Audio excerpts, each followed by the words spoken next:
Hello, welcome back to Survival Saturday with Johnny Tiger on June 26, 2021. The weather is really hot, so since we're talking about survival, it's imperative, very, very important, because this is more important to your survival than any kind of martial art, any kind of self-defense, uh, how to kick butt, all the punches and kicks and throws and stuff I can show you. Please remember, when the weather is hot, make sure that you drink lots of water.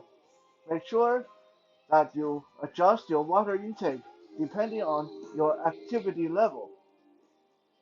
When you're out in the sun, remember your sunscreen. Remember, again, your water intake.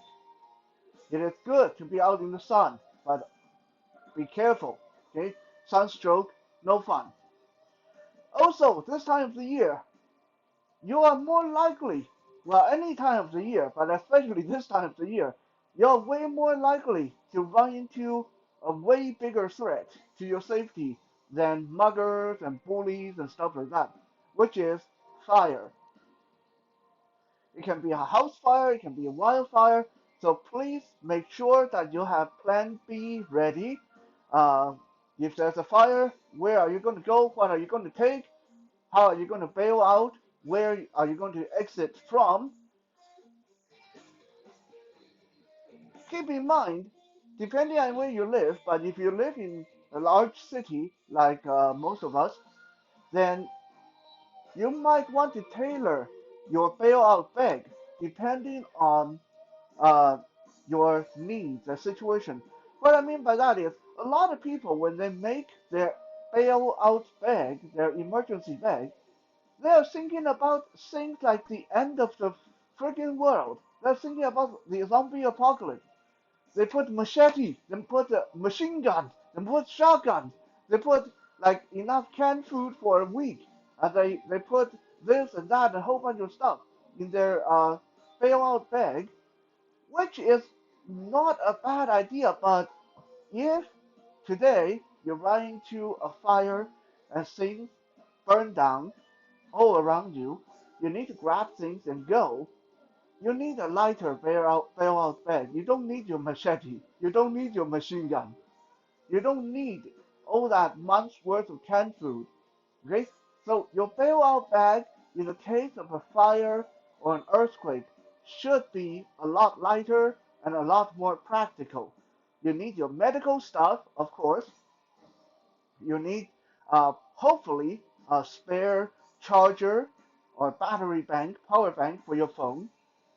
You need your ID, your credit card, your money, and uh, a little bit of food, but not a lot, because you are in a big city. It's not like the whole city is going to burn down.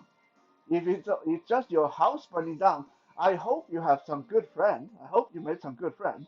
Then at least you can. You're not going to go hungry. Okay, even if you don't have any friends, there's food banks. There's a lot of stuff in the city. You don't need a whole month worth of canned food in your bailout bag. In that kind of stuff, in that kind of situation. So please take this chance to go through your bailout bag, your emergency bag, and think, do I really need this? If there's a fire, or is this just going to slow me down? Do I really need all this camping gear? Do I really need all this uh, deep jungle survival gear? Do I need this scuba tank? Probably not. That was just a little bit of a PSA. And had nothing to do really with what I planned for today. Today, I'm going to show you guys uh, a more advanced level of hammer fist. I remember we talked about hammer fist before, but it's been a while, and today we're going to revisit that, and I'm going to take it to the next level and show you guys what hammer fist should be like when it employs the physics, the principle of the Chinese meteor hammer. So now we are not just going to be sledgehammers. We're not just going to be hammers. We're going to be meteor hammers. What is the difference between a meteor hammer and a regular hammer? For those of you who've seen it in kung fu movies, meteor hammer is those things that, well, in Western society, they're called flails. That a wooden pole, a rod with a chain attached to it, and the other end of the chain, the hammerhead, is a like spike ball, and then they go like hoo hoo hoo hoo, and then smash through things like that. Okay, that's called a meteor hammer in Chinese weaponry.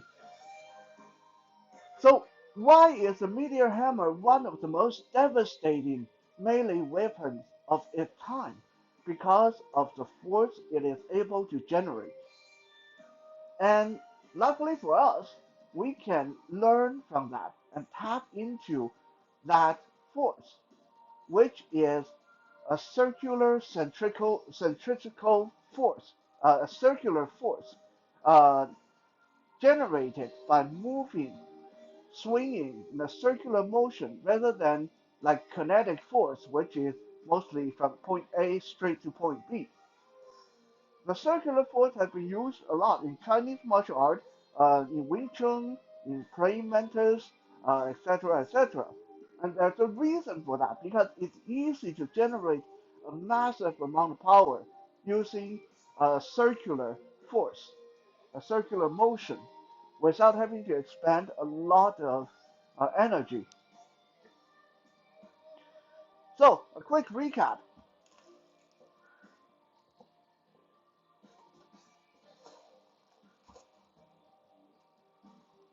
Let me adjust the Bruce's arm. It's kind of, yeah, there we go. Okay, so a quick recap.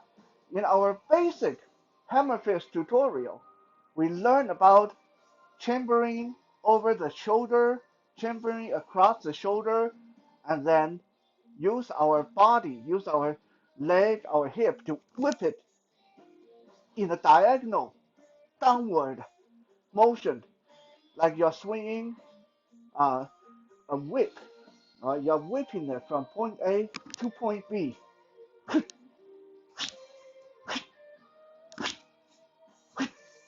You're hitting with the side of your fist on the pinky side. Quick recap. Why do we favor hammer fist? Let me give you the same demonstration I did before. This is a pretty solid medicine ball. If I hit something hard, like this, and this is not even rock hard, it's still rubber, but if I hit something hard like this with my fist, oh, ow, yeah, hurts, you know? If I hit someone's skull with my fist, ooh, ow, probably hurt me a lot more than it hurt them. If I hit someone's elbow with my fist, ow, I probably just broke my finger. But if I use my hammer fist, boom, boom, huh, huh, huh, I can keep doing that for a long time. Doesn't hurt me. That is the perk of developing strong hammer fist techniques. Right? You won't hurt your hand as much. So now that we know about the basic diagonal whipping down of the hammer fist, whipping across, whipping down towards the leg. If you have been practicing that, let's take it to the next level. Today, we're going to take the whipping motion out of it. Rather, uh, we're going to deploy our hammer fist using a circle, a circle. That's not going to be a big waving from point A to point B. We're going to circle this, okay? And it should look something like this. Rather than trying to hit someone's neck like this from my shoulder to them, right? Rather than doing like this, it should be something quick, like a twist of wrist, twist of wrist. Okay, my fist is not pulling back. My fist is staying near the target, and all it used to generate the force is that circular motion. A circular motion. A circular motion. Okay? That circular motion. Yeah? It's like I'm prescribing a wheel in the air, and I use that arc to create momentum for my hammer fist.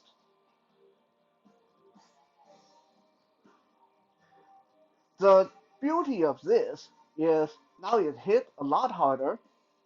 Also, it takes less time. Okay, it's not so obvious as me going point A, point B. Alright, this is something that can start from very close to point B and point B, point B, point B. Alright, rather than going traveling this whole over a foot of distance, it can start halfway. Let's say my hand is out here showing that I don't have a weapon, trying to calm down the situation, but I have to defend myself suddenly. I can go from here to whipping that hammer fist down without having to retract.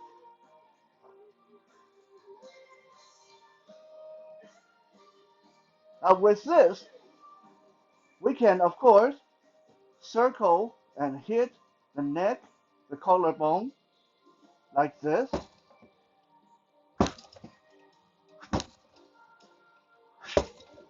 I can circle both ways.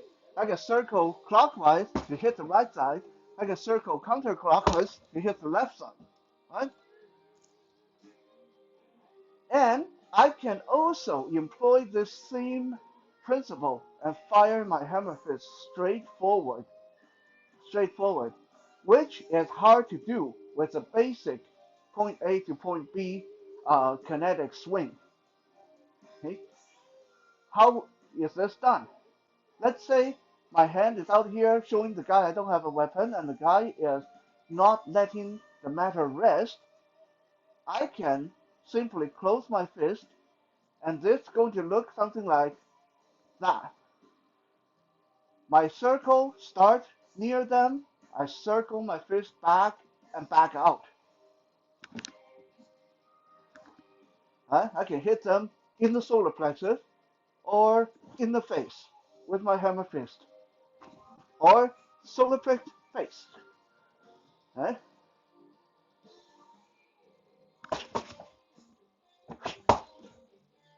Just a quick twist of the wrist to generate that circle.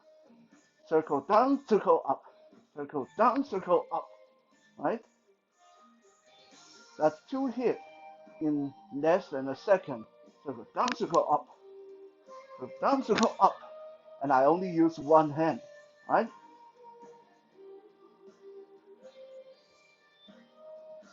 Slower movement, or shall we say, uh, lower expenditure of energy, faster movement, and less telegraphy. This is the next level of your hammer fist. Now we are not a sledgehammer, we are not a jackhammer. Now we are a circular meteor hammer. Meteor hammer. You circle this to generate momentum. Okay? Even if the person is beside me, let's say I'm fighting someone in front of me, and someone like this, a big guy coming out from behind or beside me, I don't have time to turn. Okay, I just circle my hands, circle out, circle down, circle out, down. Okay, that's a hammer fist to the solar plexus and to the groin, solar plexus, groin. Okay, I'm still able to defend myself. All it takes is that circular motion. Right? Let's look at this in a nice slow way.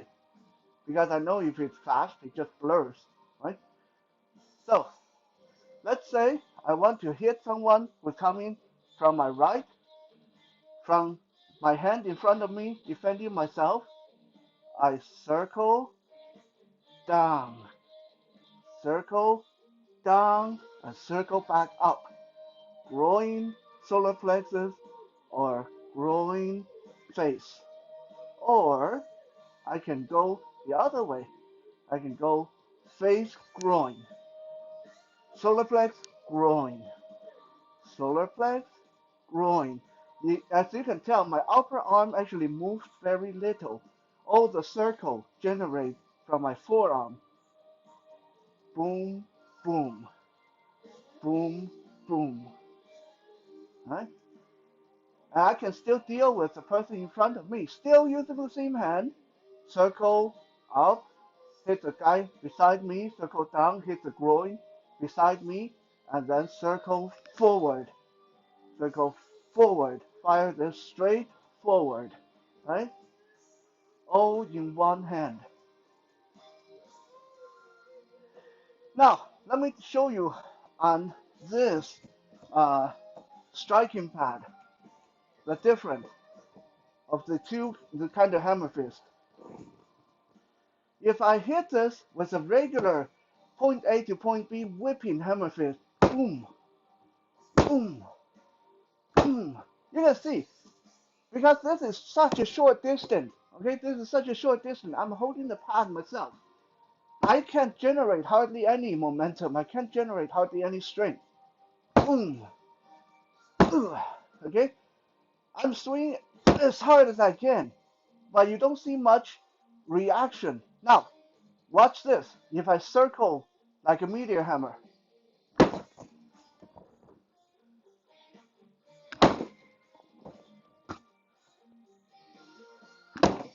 right? The motion is smaller, but every time I hit the pad, it bounces and turns over because of the amount of energy hitting it. And that's how much different there is in the two different ways to swing your hammer fist. Of course, of course, now, if I have this much distance, right, if I'm like a whole arm's length away, then I can do a very hard point A to point B, boom, boom, no problem, right? Nothing wrong with whipping the hammer fist in that case when you have that kind of distance to work with. But what if the guy is this close? What if the guy's right here in my face? Okay? I go like this, I don't have much momentum. So in this case, I can't whip my arm because there's no room. So I have to circle this, circle this, circle this, circle this to get that power in there.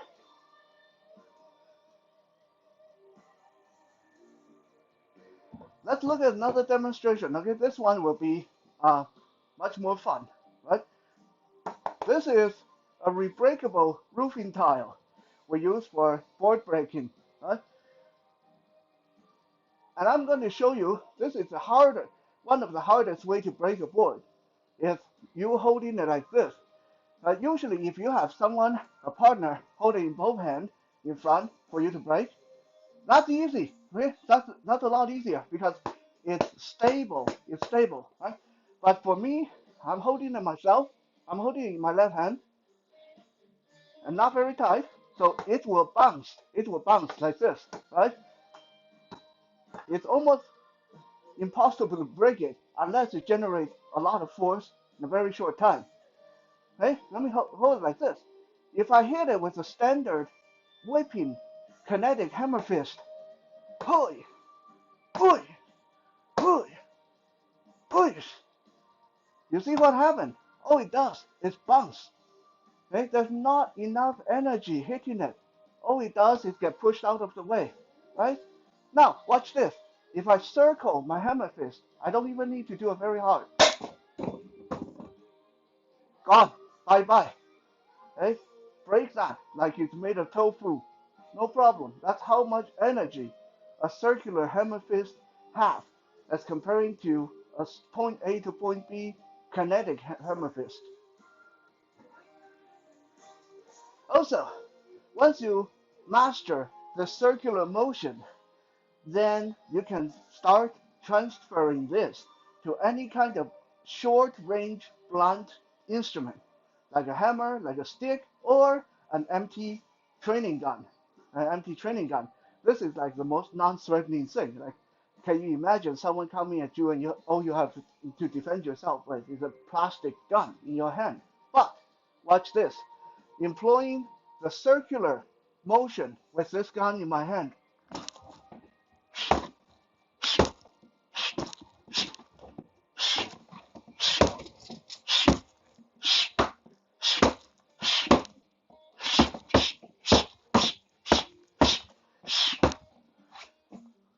no problem.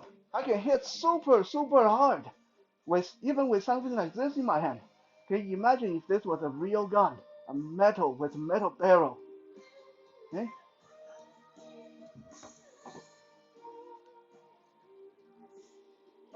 This will feel really awkward in the beginning, so play around with it. Use a pillow, use your bed, hit something soft in the beginning. You will feel the difference once you get some circle going. Okay? I guarantee you, even if you hit yourself, hit your own arm using straight point A, point B versus circle out, right? Feel very different. If you enjoy these Survival Saturdays, then please do check out the Johnny Tiger Experience podcast, where we have more martial art and fitness tips and other goodies that you come to enjoy on this video. You can find it on any podcast platform or on your Amazon Alexa device just by searching for Johnny Tiger Experience. We'll be back again tomorrow for Soul Search Sunday. For now, stay safe and have a good night.